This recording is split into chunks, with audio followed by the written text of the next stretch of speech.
हाय।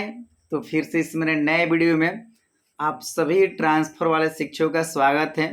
चाहे आप विशिष्ट शिक्षक के रूप में ट्रांसफ़र हुए हैं या फिर बीपीएससी टियर 1 टियर 2 के शिक्षक के रूप में ट्रांसफ़र हुए हैं, आपके मन में जितने तरह के सवाल हैं और सवाल हो भी क्यों ना, क्योंकि जो ट्रांसफ़र हो रहा है उसके पीछे बहुत सारी चीज़ें छूटती जा रही हैं जो कि आपको जानना बड़ी आवश्यक है। सबसे पहले बात हम लोग क्लियर कर लेते हैं कि जो आपका योगदान है उससे वरीयता तय हुआ कि नहीं। ये स्पष्ट हो जाइए कि आपके योगदान से वरीयता का कोई संबंध नहीं है। आप 23 तारीख को योगदान कीजिए या फिर उसके आगे नेक्स्ट डे योगदान कीजिए, आपको 30 जून के पहले योगदान कर लेना है। जैसे कि शिक्षा विभाग द्वारा पत्र निकाला गया है, उसमें स्पष्ट जिक्र किया गया है। तो आपको मान लीजिए कि अदर डिस्ट्रिक्ट वाले हैं, एक डिस्ट्रिक्ट से दूसरे डिस्ट्रिक्ट में जाना है या फिर अदर स्टेट वाले हैं, तो आप अपने व्यवस्था बनाते हुए जब चाहें 30 जून से पहले आप योगदान कर लेंगे, नए विद्यालय में योगदान कर लेंगे। तो वरीयता से इसका कोई संबंध नहीं है, क्योंकि आपका नहीं कैडर चेंज हुआ है और नहीं उस रूप में आपका चीज़ें हुई हैं। आपका केवल ट्रांसफ़र हुआ है। आप 1 to 5 के थे या 6 to 8, 9, 10, 11 उसी रूप में कार्यरत हैं और जिस रूप में आप थे। पहला एक क्लियर हो गया। आप देखे भी होंगे अभी 1 to 5 के शिक्षकों का ट्रांसफ़र हुआ है, लेकिन आपका जो आपका 6 to 8 है, 9, 10, 11, 12 उनका अभी ट्रांसफ़र डिले हो रहा है, तो उनका 1-2 दिन में हो जाएगा। अब बात है कि जो मूल विद्यालय है उससे डॉक्यूमेंट्स की आवश्यकता पड़ेगी। सो आप मूल विद्यालय से, जो आपका पुराना विद्यालय है, उससे आपका संबंध होना चाहिए, क्योंकि आपको उस विद्यालय से आगे कागजी काम में जरूरत पड़ेगा। जैसे कि मैंने थंबनेल में दिया है, अभी मैं उन टॉपिक्स पे चर्चा करने वाला हूँ। आप मेरे चैनल पर नए हैं तो चैनल को जरूर सब्सक्राइब कर लीजिएगा।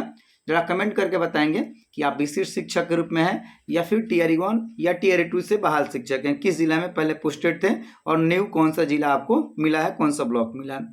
सबसे जरूरी बात है कि आपके वेतन के लिए ऑब्सेंटी। तो देखिए भाई, जो लोग योगदान कर रहे हैं, आप मान लीजिए कि 23, 24, 25 को योगदान कर रहे हैं, तो आपका जो पहले का कार्य दिवस है वह पुराने वाले विद्यालय से अब्सेंटी बन के जाएगा। अभी भी आपको जरूरत है पुराने वाले विद्यालय से। और अब विभाग द्वारा स्पष्ट कर दिया गया कि किसी महीने को 20 से 22 तारीख के डेट में उस विद्यालय का अब्सेंटी बीआरसी में हो जाएगा जमा और फिर वहां से डीपस अपने चला जाएगा। तो आप मान लें कि 20 दिन 22 दिन अगर आप काम किए हैं, जैसे अगर 23 तारीख को योगदान करें, तो 22 दिन की अब्सेंटी आपके पुराने विद्यालय से वहां से जाएगी और फिर उस रूप में बीआरसी से होते 22 दिन का आपका पुराने वाले जिला से पेमेंट होगा। या सेम डिस्ट्रिक्ट है तो कोई बात नहीं है, लेकिन पुराने विद्यालय से अब्सेंटी जाएगी। बाकी जिस दिन से आप योगदान कीजिएगा, ठीक है, उस दिन से और बाकी जो शेष दिन आपका बचा हुआ है इस मंथ जून में, उसका अब्सेंटी नए विद्यालय से जाएगा। तो जो पुराने विद्यालय से जितना दिन का अब्सेंटी जाएगा, वहां से वेतन आपको उस रूप में उस जिला से मिलेगा और जो नए विद्यालय में योगदान कीजिएगा, जितना दिन काम कीजिएगा, वहां से वेतन मिलेगा। ये क्लियर आप हो गए। अब बात है कि आपने देखा है कि एसीएस साहब ने स्पष्ट बोला है कि ट्रांसफर का काम समाप्त होने के बाद वह वेतन विसंगति पे काम करेंगे। बिहार के मैक्सिमम शिक्षकों के साथ वेतन विसंगति की समस्या बनी हुई है, चाहे वो विशिष्ट शिक्षक हैं, सक्षमता पास करके जो बने हैं, या फिर टियर 1 या टियर 2 के शिक्षक हैं। अब बात करते हैं मूल विद्यालय से इनकी आवश्यकता क्या पड़ेगी। इसलिए मैं बार बार रिपीट कर रहा हूं कि आपको मूल विद्यालय से ये नहीं समझने की जरूरत नहीं है। हाँ, ये जरूर बात है कि आपको स्वतः विरमित कर दिया गया, सो उसमें डॉक्यूमेंट्स की आवश्यकता नहीं है। विद्यालय योगदान के समय में जो आपको ट्रांसफर ऑर्डर मिला है, ट्रांसफर लेटर मिला है, उसको आपको लेकर योगदान कर लेना है फाइनली, और ई शिक्षा को उस पर अपलोड कर देना है। जो विशिष्ट शिक्षक है भाई, सबसे जरूरी बात यह है कि उनका जो सर्विस बुक है अभी ना अपडेट होना है। जैसे कि आपको पता है कि अब आप राज्यकर्मी बन गए, पहले नियोजित शिक्षक थे, तो राज्यकर्मी के रूप में जब आप आ गए हैं, आपका एचआरएम से वेतन हो रहा है, तो सर्विस बुक में इसको लिखा जाएगा। बहुत से जिलों में इस काम को किया भी गया है, लेकिन 100% काम नहीं हुआ है। 98% काम अभी ये बाकी है, तो आपका भी शुरू में बाकी होगा, जरा कमेंट करके बताएंगे। तो सर्विस बुक अपडेशन होगा, साथ में फिक्सेशन होगा। विभाग ने बहुत पहले ही पत्र जारी कर दिया था, लेकिन फिक्सेशन नहीं हुआ था। आपने देखा होगा कि फिक्सेशन का प्रपत्र भी जारी कर दिया गया, लेटर भी निकाला गया। आपका हुआ ही है, क्योंकि फिक्सेशन होगा तो सर्विस बुक में लिखा जाएगा उस रूप में, और फिर एचआरएमएस में उसका अपडेशन होगा, तो आपका मूल जो वेतन है उसमें सुधार होगा। जैसे जो विशिष्ट शिक्षक 1 to 5 है, उनका भाई 25,000 ही मूल वेतन मिल रहा है और उस पर बाकी आपका DHR बन के आपका वेतन हो जा रहा है। उस तरह से 6 to 8 वाले 28,000, 9, 10 31,000 और 11, 12 32,000, जबकि उनके मूल वेतन में सुधार होने की आवश्यकता है। इसी को वेतन विसंगति बोला गया है। और जब ये फिक्सेशन होगा, सर्विस बुक में अपडेशन होगा, तो मूल विद्यालय से होगा जहां पे आप विशिष्ट शिक्षक में योगदान किए थे। तो इसलिए आपको मूल विद्यालय संबंध रखना, ये सारा काम वहीं से होगा।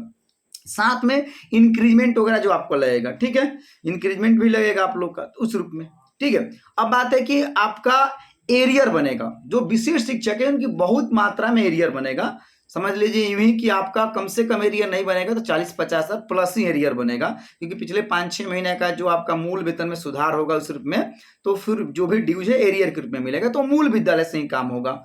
और जो बीपीएससी से पास शिक्षक हैं टियर 1 टियर 2 के, उनका भी सर्विस बुक अपडेट होना है, जो कि मूल विद्यालय से होगा। भले आपका ट्रांसफर आज हो जा रहा है तो आपका नए विद्यालय से आपका सर्विस बुक नहीं लिखा जाएगा, जो पुराने विद्यालय है वहां से ही सर्विस बुक का काम होगा और इस रूप में आपका इंक्रीजमेंट जो है उस रूप में चढ़ेगा और फिर उसी डेटा को HRMS में अपडेट किया जाएगा। अभी भी आप देख रहे हैं कि HRMS से 50% DA पे ही वेतन हो रहा है और जो बीपीएससी से बाहर शिक्षक है उनका जो वेतन, वार्षिक वेतन वृद्धि, उसमें सुधार नहीं हुआ है।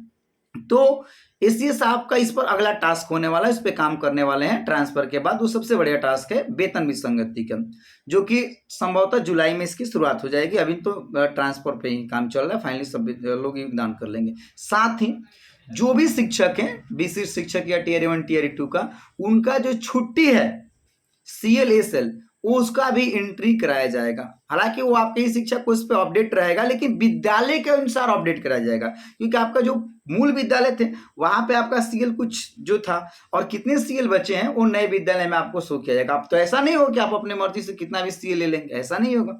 जो आपको 16 CL मिलता है एक साल में, आप उसी के अनुसार लेंगे। तो आपने कितना CL लिया है इसके पहले पुराने विद्यालय से, इसका भी बैकलॉग एंट्री होगी इस शिक्षा उस पर, यह क्लियर। विभाग ने बहुत पहले भी इसके संबंध में पत्र जारी किया था। सो आप सभी को अपना जो मूल विद्यालय, पुराना विद्यालय, वहां से संबंध रखना है। उसको जो HM है, प्रभारी HM, वहां से कांटेक्ट बनाए रखना है, क्योंकि अगले मंथ वेतन विसंगति पे जैसे ही काम होगा, सर्विस बुक, फिक्सेशन, इंक्रीमेंट और एरियर पे आपको मूल विद्यालय से कागजात की आवश्यकता पड़ेगी।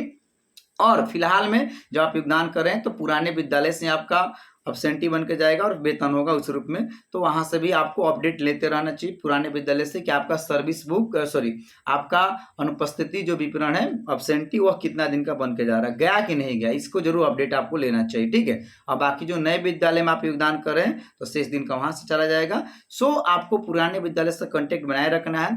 तो जरूर आप लोग कमेंट करके बताइएगा, आप जरूर कमेंट करके बताइएगा कि आप किस जिले से हैं और आप विशिष्ट शिक्षक के रूप में हैं या फिर बीपीएससी टियर 1 टियर 2 के शिक्षक के रूप में। मैं समझता हूं कि आपके मन में जितने तरह का डाउट्स था वो क्लियर हो गया होगा और आपको इस इंफॉर्मेशन से बहुत सटीक जानकारी मिली होगी कि सच में आपको मूल विद्यालय से संबंध बनाए रखना है, क्योंकि आगे उस रूप में वहां से आवश्यकता पड़ेगी, कागजात की आवश्यकता पड़ेगी और बहुत सारे काम आपका मूल विद्यालय से होगा। तो अब तक मेरे चैनल को सब्सक्राइब नहीं किए तो चैनल को जरूर सब्सक्राइब कर लीजिएगा और वीडियो अच्छा लगे तो लाइक कीजिए, वीडियो को अधिक से अधिक शेयर कीजिए और किसी तरह का मन में डाउट्स है तो जरूर कमेंट कर लीजिएगा। ओके, जय हिंद, जय बिहार।